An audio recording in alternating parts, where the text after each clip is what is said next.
Militairement, c'est fini. À 11h30, le mercredi 30, les soldats communistes entrent dans le palais d'Oklap où les attend le général Mine. Une autre histoire commence. L'ancien monde se liquide sans brutalité, comme si c'était écrit depuis toujours.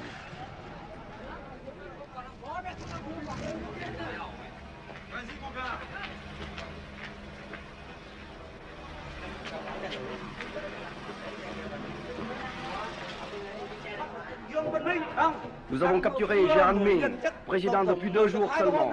Restons calmes et disciplinés.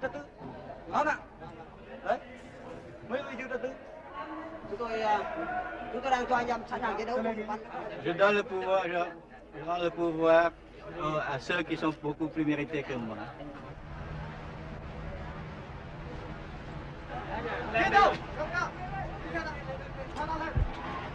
Này, bắt cầu AK nhanh lên. Cầm cái khẩu súng này. Cầm cái điện thoại của mình đi đâu. Ôi sao cầm. Ôi. Cầm đấy.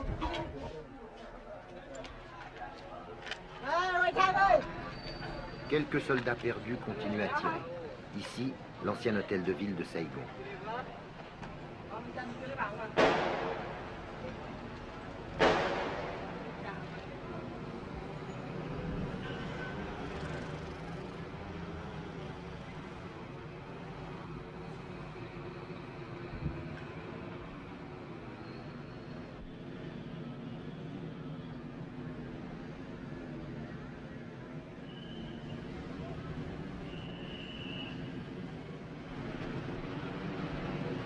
Pour lui aussi, c'est fini.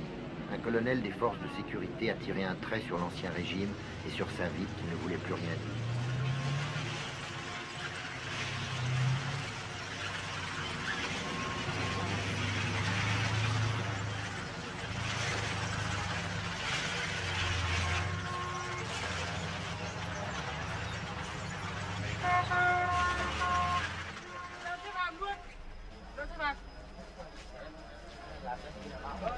Les prisonniers au palais d'Oklap. Baissez les bras, dira un soldat vainqueur. Jamais dans l'histoire on n'aura vu une ville changer de main, changer de régime, avec aussi peu de brutalité et de représailles individuelles. Un signe pour la vie, que chacun interprète selon ses convictions et ses hantises, prématurément. Không, bây giờ nha, nó đang thuộc ở trên tầng rồi. Còn nó nằm đâu?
Amorce de remise en ordre dans la ville livrée à l'anarchie. Des enfants de 12 ou 13 ans à la gâchette trop facile patrouillent dans les rues avec leurs M16 américains. On les appelait les cow-boys, le plus sérieux danger de cette période intermédiaire incertaine.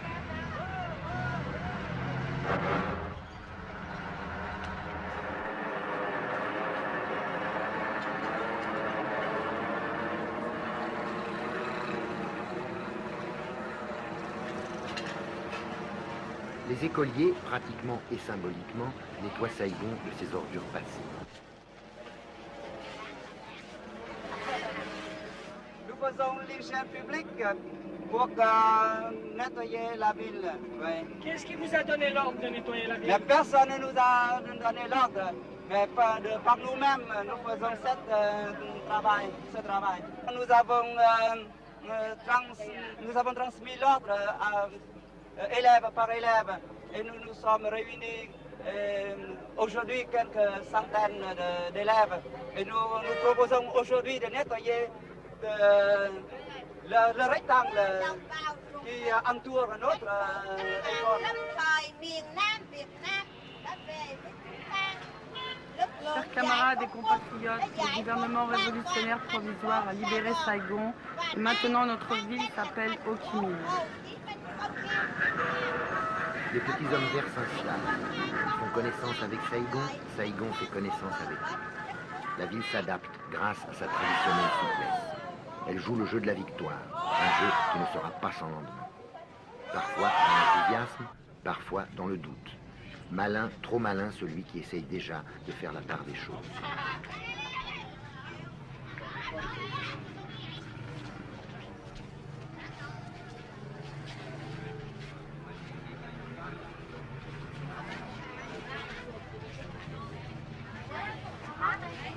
Les petits métiers continuent, les 100 métiers comme on dit. Au marché aux voleurs, les trafiquants vite rassurés vendent aux bodoïs naïfs les dernières lunettes de soleil et les derniers transistors sournoisement rafistolés.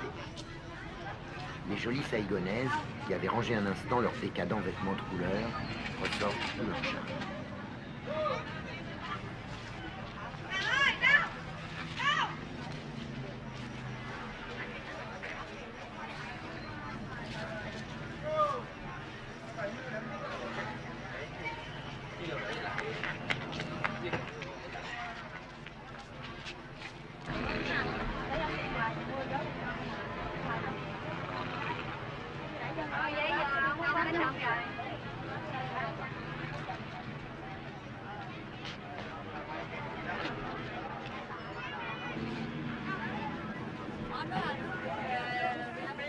Les motos, nerfs de la vie saïgonaise, ont soif.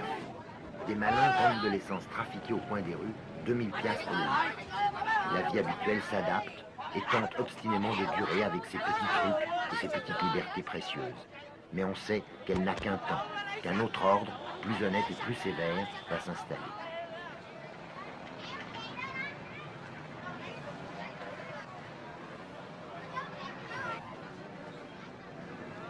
Il y en a qui sont prêts à tenter l'expérience du bonheur collectif de bon cœur. Mais pour certains, pour certaines, c'est un déchirement.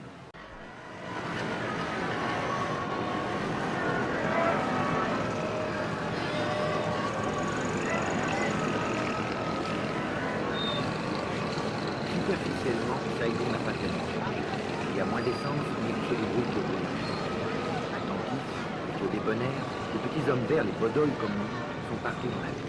Le climat est pacifique, avec des moments de tension, comme pendant les derniers jours qui ont précédé notre départ. Les combattants du Nord, responsables de la force de frappe révolutionnaire, puis les maquisards du Sud, découvrent une vie étrange, après tant d'années de danger mortel et d'austérité dans la journée. Les gens de Saigon s'apprivoisent au son des haut-parleurs qui diffusent, assez lourdement, des slogans dont personne ne veut.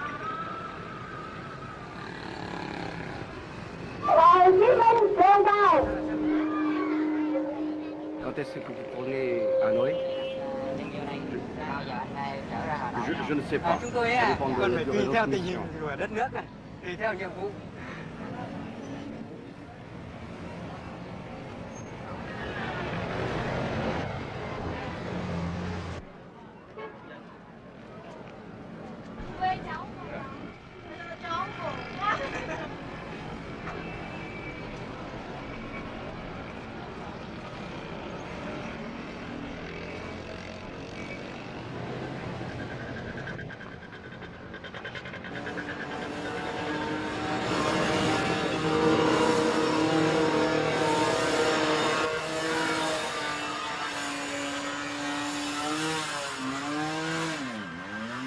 Leçon de conduite dans la ville, les bodoïs rencontrent les choses de l'Occident.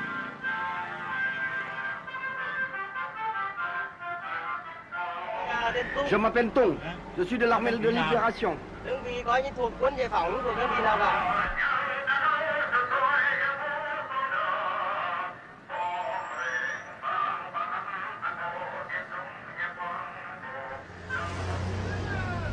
révolutionnaires arrivent à Saigon qui leur fait peu de filles.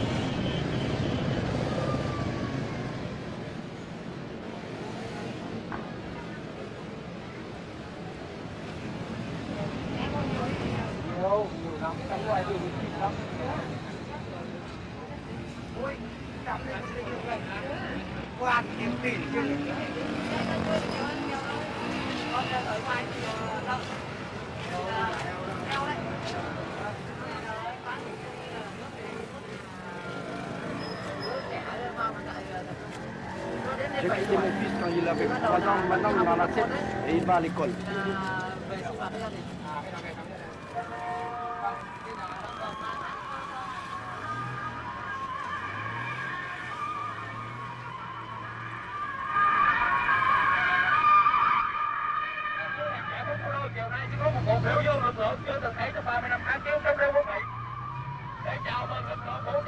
Devant le palais de Clap, partout dans la ville, naissent des manifestations ou des meetings plus ou moins spontanés. Toute une éducation politique qui commence.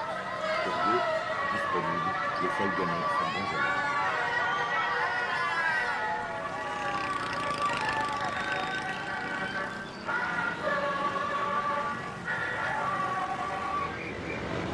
Le premier jour, plus de police, plus de maintien de l'ordre. Anarchistes par nature, les gens de Saigon en ont profité pour embouteiller plus que jamais les carrefours. Les jeunes, les comités révolutionnaires populaires essayent de raider la circulation avec un succès relatif.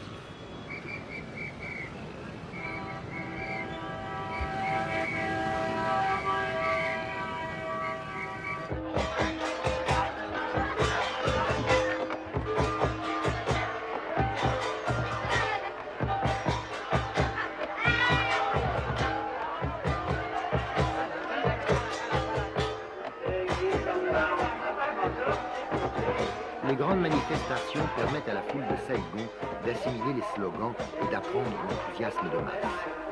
On y ressent le soulagement de la paix, une indiscutable fierté, une ivresse d'indépendance et aussi l'inquiétude d'une nouvelle sorte de vie peut-être trop bien réglementée.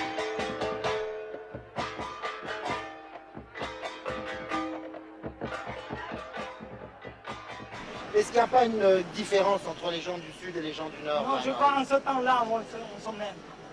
On dit que les gens du Nord sont plus sévères, non? Avant, maintenant, Maintenant, pas du tout? oui, pas du tout. Ça vous inquiète pas qu'il y ait tous les gens du Nord, hein? Je crois maintenant il est un pitié pour les gens du Nord.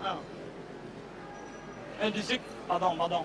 On ne sait pas, mais on se libre, je suis content maintenant. Vous n'avez pas peur du communisme? Oh, je peux rien, ouais. Je suis libre dans mon pays, je dois accepter ça.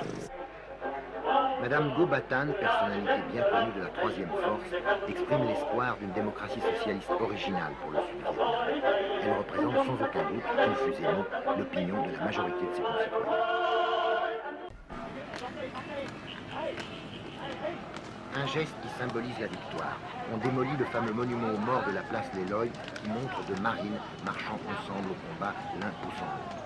Cette chute, c'est l'humiliation des Américains. C'est le signe de la joie des vainqueurs. Une joie paisible. Ils n'avaient jamais douté de l'issue de la guerre et voilà leur foi confirmée.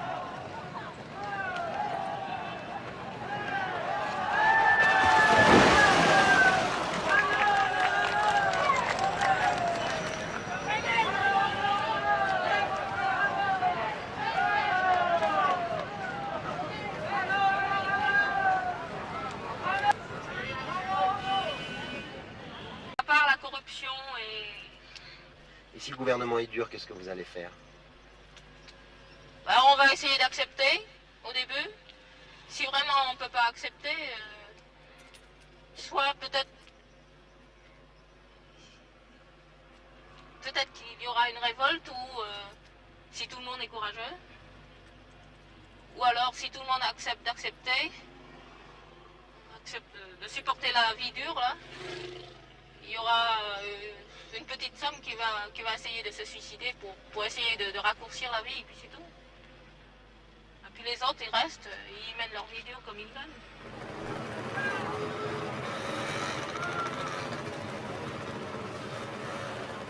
Pour d'autres, pas tellement nombreux sans doute, il n'est absolument pas question de jouer le jeu du socialisme, quel qu'il soit. C'est le refus total, le blocage, l'horreur. comme pour ce jeune officier qui s'est battu jusqu'au dernier instant contre le communisme. Il n'a pas voulu être filmé.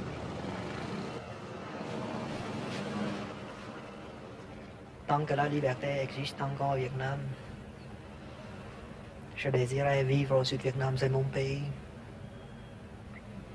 Je prenais la défense de mon pays en tant que soldat. Ce qui veut dire que je ne porte pas les habits militaires pour défendre le régime de Thieu. C'est un régime pourri, mais tout le monde y retrouve son compte. À vrai dire, c'était une mode de vie qu'on a appris à vivre avec.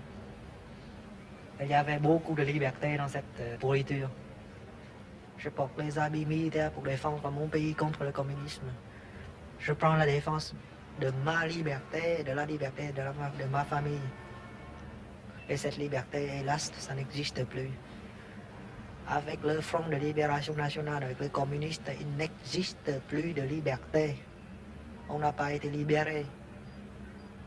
On est fait prisonnier. Et on subira toutes les conséquences. Il n'existera plus de liberté. Et les Européens, ceux qui pensent que c'est une libération, se trompent. Il n'y a pas de libération. Il y a une conquête. On a perdu la guerre. On a été trahis. On a combattu pour rien. Et maintenant, on se demande quel sort sera réservé à nous tous. Nous, les Vietnamiens libres. Nous qui avons combattu contre le communisme. Nous qui avons reçu une instruction comme il faut. Nous sommes trop intellectuels pour être communistes.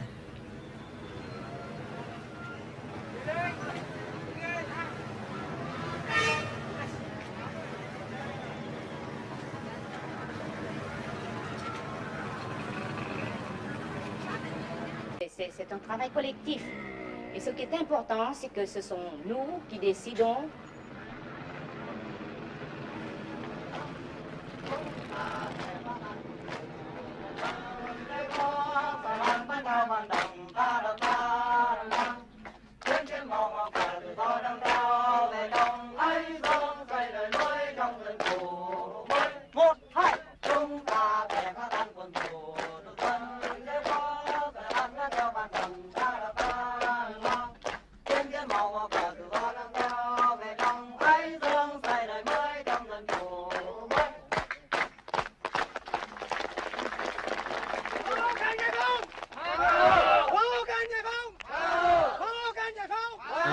Madame le commandant Nguyen Ngoc Dung trace le chemin, raisonnable et heureux, d'un socialisme librement consenti. L'histoire va-t-elle lui donner raison? La personnalité du Sud, originale et individualiste, sera-t-elle tant soit peu respectée? L'unification du Vietnam se fera-t-elle en douceur, avec l'approbation de tout un peuple fier d'avoir retrouvé la paix et la dignité? Les vainqueurs auront-ils le courage, la clairvoyance de ne pas accélérer la mise au pas de Saïgon? À toutes ces questions, faites d'espoir et de doute, on ne doit pas encore essayer de répondre. La Bastille a été prise il y a un mois à peine, dans le siège, la révolution commence à faire.